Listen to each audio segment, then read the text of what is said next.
te bande balandi ya Canal Congo Télévision balandi ya Grand Plateau to sepeli makasi pour kutana bino pour rendez-vous ya mokona lelo kulobela actualité na République démocratique du Congo mbutu na kati ya lisanga ya FCC Cash ezo salema na boyebi na mboka na biso avec déchéance ya gouverneur et vice-gouverneur ya Congo central nouvellement réhabilité par le vice-premier ministre et ministre de l'Intérieur.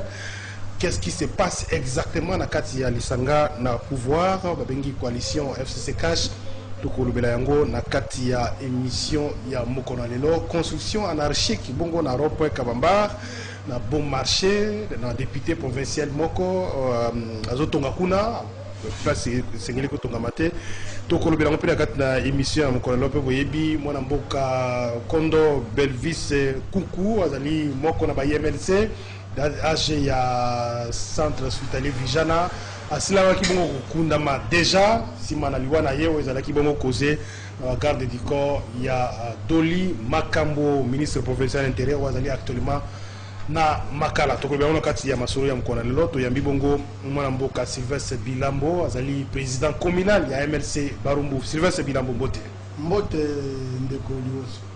Merci beaucoup pour la participation na yo na Grand Plateau ya mkona lelo. La peine tondi bino pour l'invitation na sepeli mingi. Boni nzoto. Nzoto ezali kimia un peu grippé moi bakosu kosu je crois que zaraka mon pépé ya mikolo neti na bambula mais à part ça molimo nyoso yezo azarosi. Alors kalate bo utai kokunda ndeko na bino moko na ba cadre bazali collaborateur na yo comme président communal azalaki mobilisateur na niveau ya commune ya Barumbu âgé à Vijana mwana mboka Belvis Kuku koko zongela biso mo muke pour bato azaki occasion peut-être terre yana matanga kolanda circonstance liwa to yebike azalaki assassiné par garde du corps ya ministre provincial au ba condamné pour 10 ans azali na makala si matanga lekaki boni. Merci pour la matanga ya héros auto benga héros et martyr de konabiso Belvis Kuku âgé à Vijana auto kundaki mokolo ya Lomingo dimanche le 1er décembre.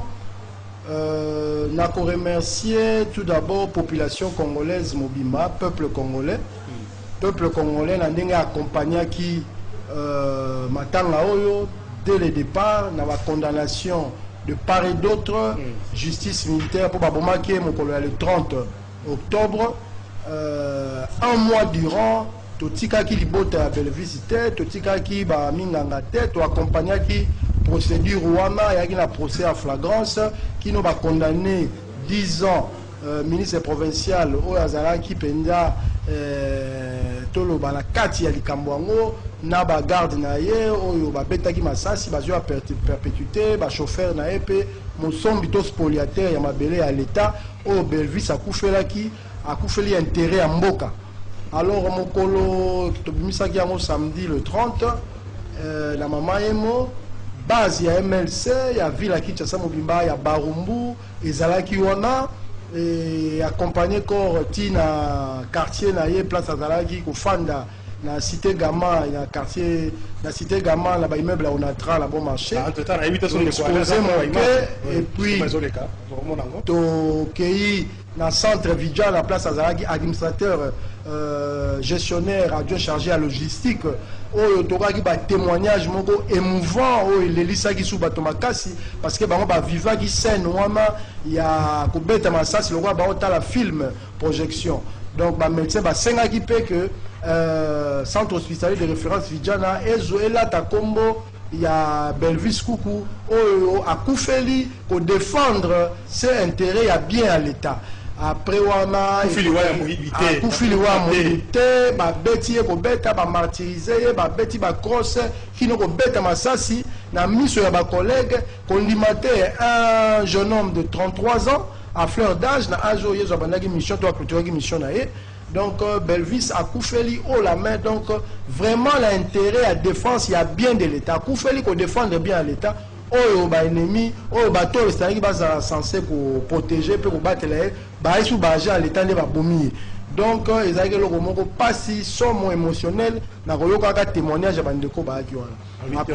Matanga ngo comment qui politiser makasi Jean-Pierre Bemba, président de Camilo sur MLC. Oui, là, parce que Belleville, ça a été comme un système, gestionnaire, il y a un centre hospitalier, puis il y a affecté pour un centre Vidjana. Mais au-delà de ça, sur le plan politique, il y a un cadre à partir, il y a œuvré comme chargé à mobilisation dans MLC quartier de l'eau. Et si Oyo a mobilisé, Oyo a salaka misala en tant que partisan et militant convaincu avéré, à Tambola la carte, qui a la carte dans la poche.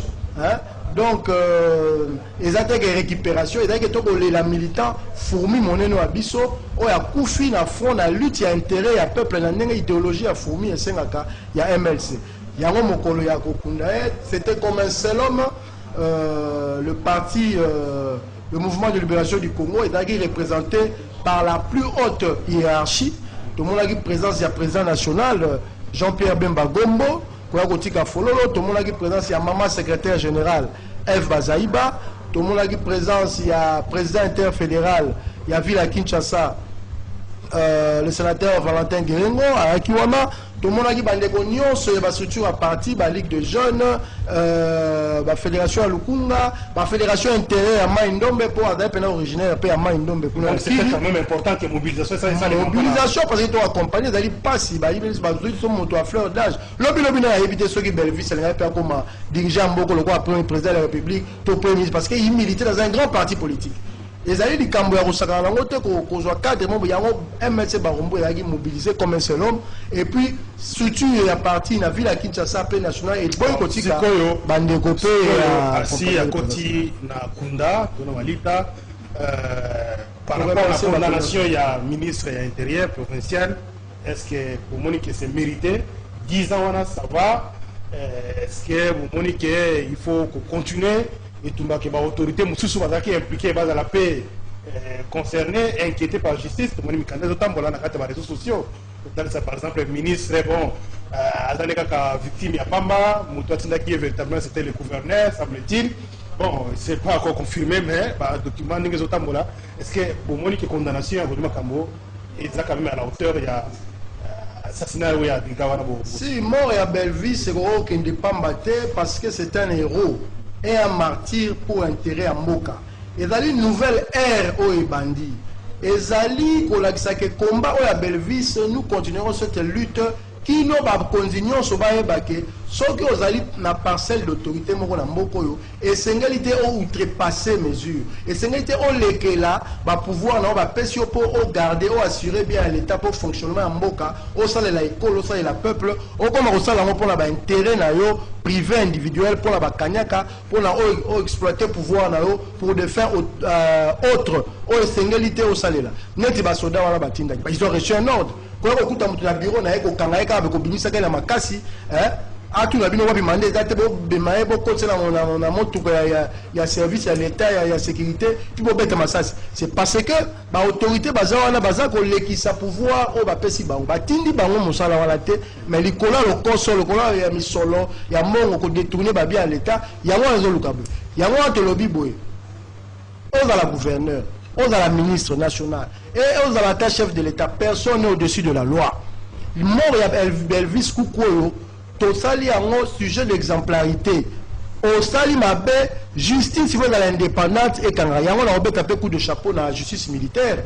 Oh, qui n'a pas flagrance, oh, ils ont sans parti pris. Pour l'avocat, on va fonder qui va récomposer composition, il y a un magistrat, il y a un juge. Mais avocat, on Théodore Ngoy, il y a parce que on va remplacer qui, ils ont la même constat. Et puis procès continue à qui Catherine de Makambo 10 ans, na moto abomaki akimaki avant cavale soda wana à perpétuité, chauffeur 10 ans, spoliateur mabelé à l'état 10 ans, na hôtel de ville. Oh comme on va qui agent à l'état va président l'état va foutre à misolo dans le 6 mois, 600 000 dollars équivalent en francs congolais pour la famille voilà parce que ça a été condamné, il faut faire réparation ça là. Il y a là juste dans la fête. Donc au total, il y a un autre qui et puis 140 000 dollars pour la bateau à mi-balé. Condamnation, peut-être répondre pour apaiser l'esprit, il y a bateau.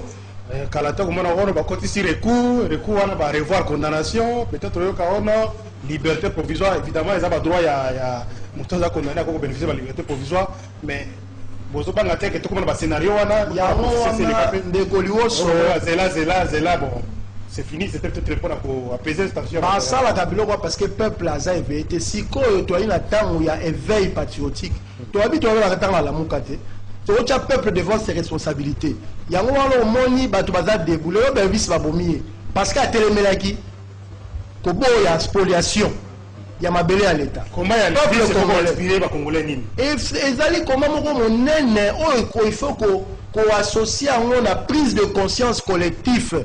Les gens jeunes, le gars Belvis Kuku, le gars Rossi Timang, oh bazali ko tika ba baro pesa ba moina bango pour la mboka ke liboso. Ba biso to la banda ko biso to vai na ba bureau, na ba église, na ba école, na ba université, hein, na ba salon na biso. Toyeba ke mboko po ke liboso ezali affaire ya tous. Ba neko ba se sacrifier, ba martyr, to benga ba héros. Ezali servir biso d'exemple que c'est le peuple qui gouverne la démocratie. C'est le pouvoir du peuple par le peuple pour le peuple. Merci. Et c'est le peu tel avant le rôle à la film. Alors il faut s'associer le roi Béni. Il faut que tel mélange Makassi. Sylvestre Bilambo, on a rappelé pour la radio Liberté Kinshasa. Vous allez président communal, il y a MLC Barumbu à Kinshasa. Alors, tous les Makamuta Limbo Canabiso, tous les Makamuta Sikoyo, rond-point Kabamba. C'est la carte, il y a circoncision dans la carte, juridiction dans la politique. Il y a une construction anarchique. D'abord, on a aussi intéressé la population à Barumbu, un message de Bilé comme Elbiso a voyé dénoncer le fait qu'un député provincial à Combo, il y a Bimoala, semble-t-il, après ça qui promet, c'est pas dans la population qu'on a, la place où on a retongé la banque sur Kinini. Alors finalement, pour concrétiser la promesse, il a posé à construire un centre culturel Kotouane. Mais ce que j'aime, c'est qu'à clôturer ça, rond-point. Alors, il y a un moment qu'on a fait à Barumbu, président communal MLC, construction, on a été pour répondre à l'île, on a un député ligne. Nazali kolobela likamwana premièrement en tant que leader pe mwana na bord ya Barumbu ya solo né grandi pe na sala misala na kati ya Barumbu hein et puis président ya Asbel réveil total à RDC parce que bah yo comme ça le Cameroun logo la politique parce que o toaki ba candidat o ya donc on connaît la politique et dans la connaissance politique était ezali non ta monsieur Sylvestre ça la de la pour voilà tout ça faux likambo wana bala Barumbu baye kokutala nga ba kobelela butu moi babi ozali molobeli na biso ya solo obanda ngokala tikino tanga mapola mekino lelo okontinyaka okoki kotika biso boyete parce que bandeko moko bazwi pouvoir penser d'autorité bali ko s'accaparer na mabele pour la kosala ba fait na batina na bango privé alors que na la ligne de Kouala soit je la TV à lobby que non azo sala ngo parce que et a la promesse na ye tango campagne.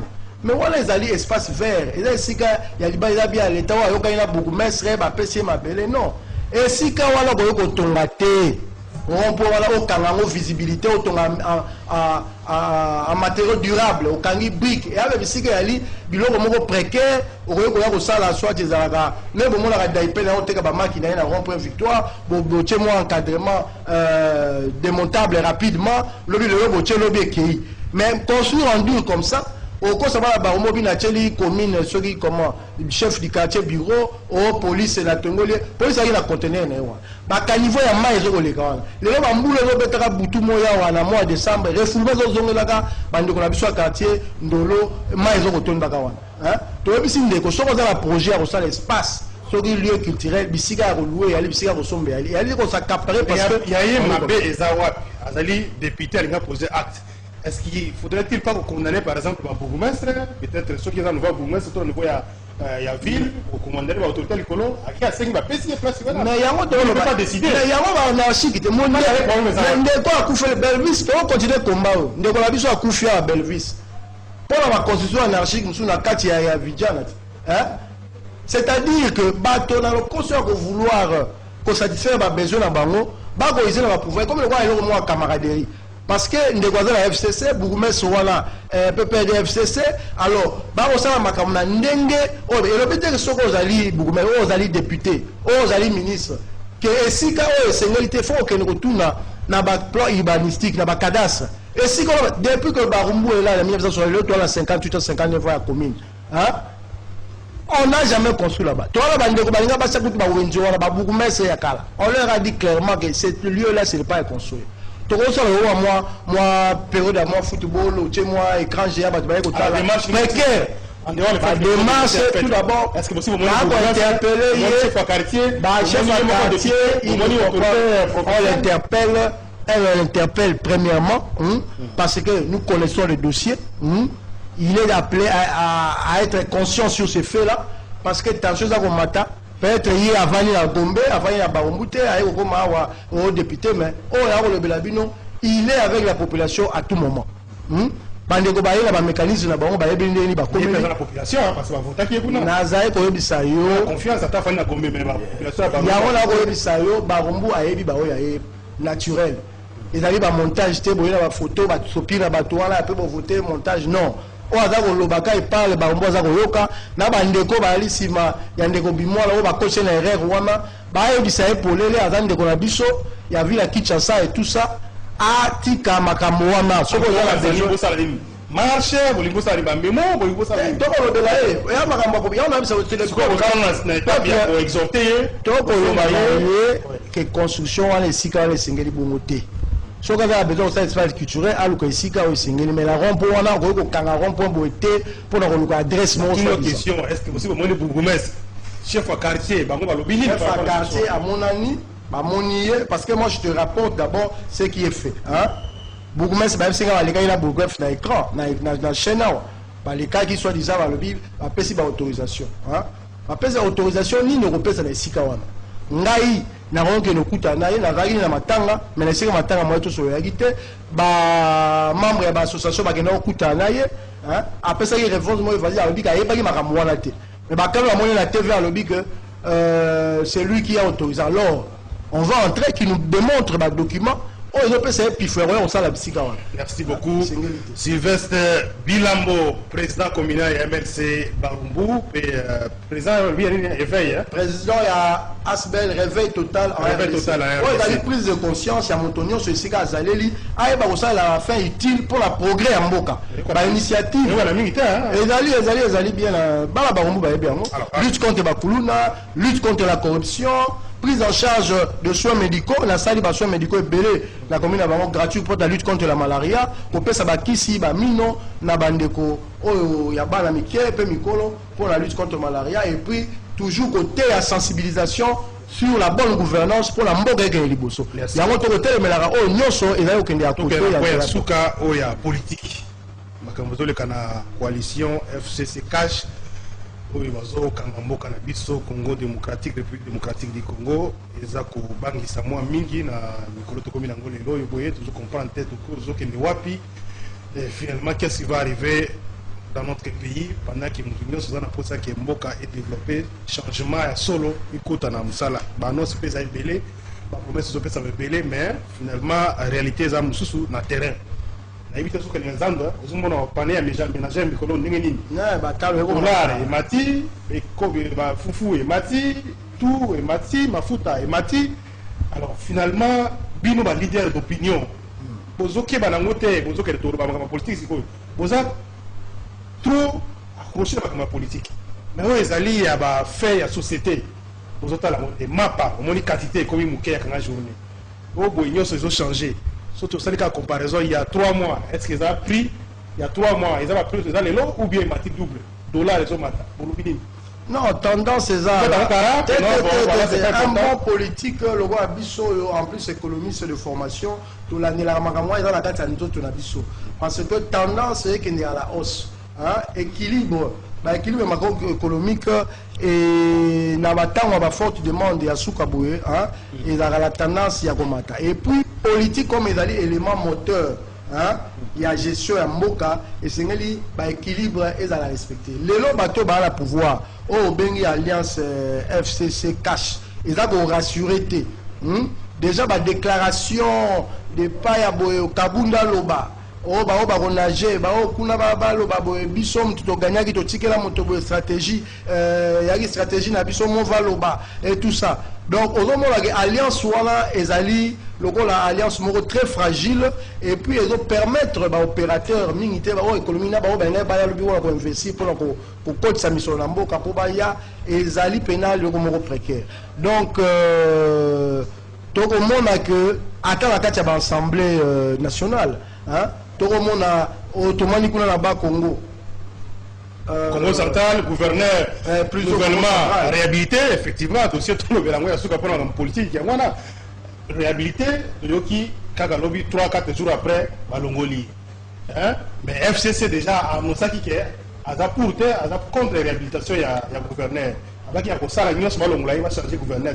Donc FCC finalement c'est une machine.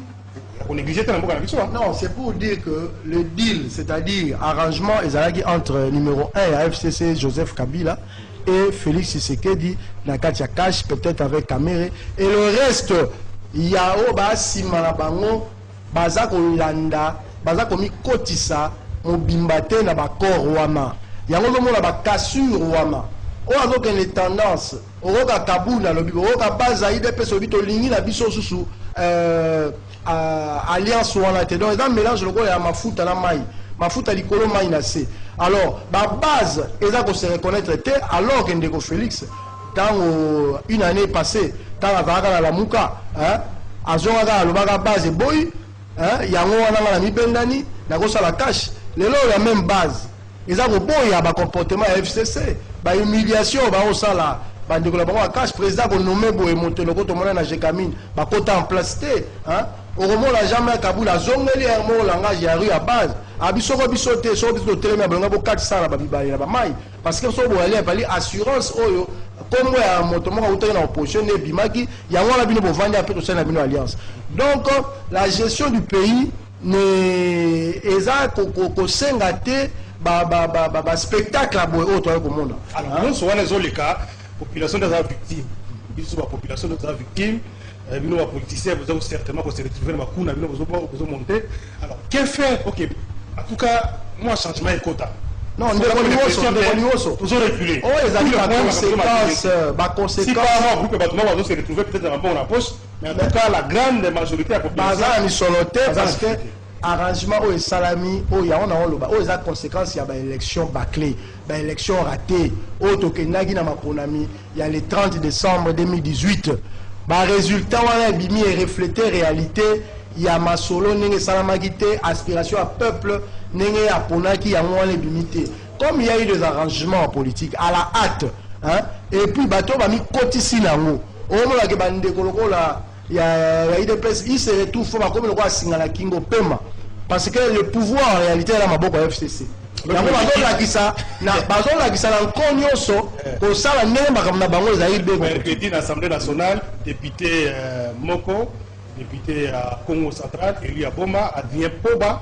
alingia beta vice premier ministre Mbata nakati ya salle heureusement azaki intercalé par un autre député mais au calme situation va réussir quand même comme commissaire na salle alors sur place président de l'Assemblée nationale a dit c'est quand même un acte grave il faut pas une décision va voter pour la exclusion il y a député pour ou non mais à tout cas tu nyoso tu vas député sur la FCC va dire à terminer la décision mais il pas question aussi il y a le temps de même jour tous les cas va sanctionner va quoi ça à tout le monde est-ce que ça va être mon corps coordonné est-ce que ça les messages va sortir de la Félix planifié et d'aller clair vice premier ministre à l'époque il y a quand même la population a remonté raison alors comprendre pourquoi Tolobagi la mouka est dans état d'esprit la mouka est allé éveiller des consciences prise de conscience par congolais l'icamo ya ba majorité bazoi na ba assemblée et bien préparé pour la protéger pouvoir oyo.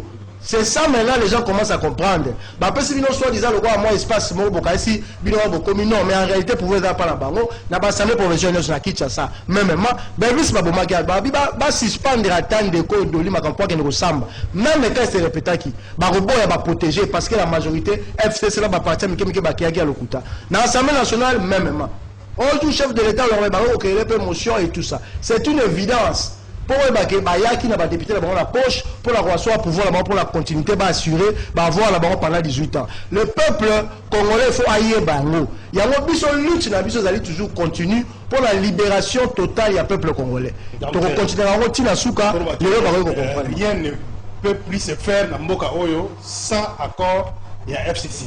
FCC non. Amela Kashiwana à cause sa bango wala nyonso bandeko Fati ba kotane na tendance ya bango. Au bon président de la coalition et la président de la République Fati en réalité c'est le FCC qui les a avalés et ba kotambola na ritiminaye. Ya bango. Et ça c'est une évidence. Mike Mukibai abané ko sala ma défense ya population awana assemblée provinciale ba décider certains matins ba batini ya zala makala député provincial donc commune ya Lingwala et ça sur l'assemblée provinciale et dit à province ya budget 2020 ya Kinshasa député ya Lingwala à Rosalate c'est Lingwala mutakolobela bino kuna a Rosalate député na bino azala azolobela peuple ba kotika un dossier moko osala makambo bosoto atu bato mona ba musicien ou tout ça on libère on arrête et puis on libère comme ça hein mais on a ça qu'on défend c'est quoi la dernière ça va que non peut-être dans le keba to comme na moment ya ba hyperkit mais il y a autre mon stratégie ba une stratégie coup sur coup na mona ni ba chata ba la ti institutionnel hein ba ko réserver ba suite sur le plan institutionnel mais na même suite il y a déclaration au Kabul ça là à l'époque ndeko liwo tito kota janvier wa to ko mona ngo kala premier vice-premier ministre vice-premier ministre ministre de l'Intérieur premier ministre Akomeli Mukanda selon la confrère na biso 7.7.cd asengi ça la explication fournir l'explication à toute urgence et prendre ndenge azoki décision pour réhabiliter gouvernement ya Congo central. Ah, et quoi ici, est-ce que mais n'a pas contre vice-premier ministre et dans politique un gouvernement de Koliwo so babwa iko suspendre gouverneur wana a ba réhabiliter ba on so assemblée provinciale ba ko ici ce sont des jeux politiques aux hommes wana ba lo bagi atu batuma attaque indépendant a gagner la tendance à Fachi ou ya président de la République ya ngo wana ba ba ici que biso le doyen la colo pouvoir to ko ils ont pour la c'est que pouvoir est sur FCC c'est ça la réalité autour. Merci beaucoup négocier Bilambo to comme na suka. Moi, il est beaucoup placé peut-être pour la bande de Barumbu, pour un dossier à rond-point Kawamba, topé pour ma cambo Yandeko, Elvis, Belvis, Kunku, comme ça, vraiment, on a remercié d'abord pour Nandeko Labiso Belvis Kunku, héros et martyr pour la défense et l'intérêt à peuple AP Manakimia, la remercié président national, la surprise à Salaki. Biso Nakoyaka vraiment pour honorer un militant, une fourmi et là qui c'est que Bolingo il y a base Ezali et puis parti Mobimba nenge accompagné Yango et puis peuple Mobimba nenge a telemela ki likambo ya assassinat à AG pour la bala Barumbu likambo toujours le bela ya rond-point Ezali likambo politique ya likambo ya autochtone ya solo ba yebi pendant bisiko na toko chata monument ya papa na biso wa qui premier inventeur il y a Papa Kabasel, je crois, inventeur de push café. Président va inventer au Congo, quartier Liboso na Yeka Kawana. N'est pas ça place pour honorer le monument Basara Baron. Au revoir, on va ma commercial, au ça va faire nayo, au Kosa Bala Barumbu, pour le baquet, au ça va espace culturel. Yango Balandolo, Balabo marché, au tel Melalikamwa, et dans les Kamna Bino, mais pouvoir aider à Binomoko, pour au moins on peut voter les Mélango. Merci. Voilà un peu message Yasuka, au Naropé Sawana, tout en remerciant toute l'équipe qui nous a reçus. Merci beaucoup, Ndeko Sylvestre Bilambo, président communal de MLC Barumbu. Dans le séparé pour les émissions, il y a un lelo pour nous sa macanisinayo. Na quelques questions d'ordre social et politique dans Mboka Nabiso, mini pesa awana ville ya Kinshasa. De Bolandi biso na zela ya Radio Liberté Kinshasa, bino bazula na biso na poto na zela ya Bukia Orao et puis na internet na site doudoumontiri.tv. Bolanda biso wala ba abonné vous avez belé. Merci beaucoup pour votre observation, merci pour votre message. Nous allons travailler et puis les conditions pas totalement à 100%. Depuis nous avons peut-être 50% parce que vous avez dit incendie comme la kibiso et quand même cassé pour perdre de matériel nyoso à la tête tous les promoteurs à Coca-Cola biso beaucoup pour tous les makambo tout bon isandaku tout ce matériel pour te fournir en temps réel de tout le monde. Mais ce que vous avez compris, soutien, ils ont copié au Bengabiso. Comme il a dit, tous oui, il a mon soutien, pas nécessairement annoncé. On fait un peu, on a soumis caméra, deux caméras dans Elibino. CCTV, dans Tindribino Hotel, matériel. Donc ça contribue. Ils ont peut-être appris la vidéo par la champion, même pas appris la vidéo par la population congolaise. Oyo balandaka biso parce que la chaîne Oyo, ben bazolaka mon bon côté. Attirer yango, azora infranté la fin du mois. contrairement aux médias, il y a médias, c'est pour l'intérêt de la population, c'est pour l'intérêt du Congo. Vous occupez quoi appuyer. Tous à la base ouverte pour envoyer cadeau na vidéo. Merci beaucoup à l'équipe technique. Aleka Bongo na régie, Moron Zambe na caméra, Doudou Motir na coordination et grand bateau. Boutique à Sylvain Sevilambo, tout le coup d'Ali Barasima. Pour l'occasion.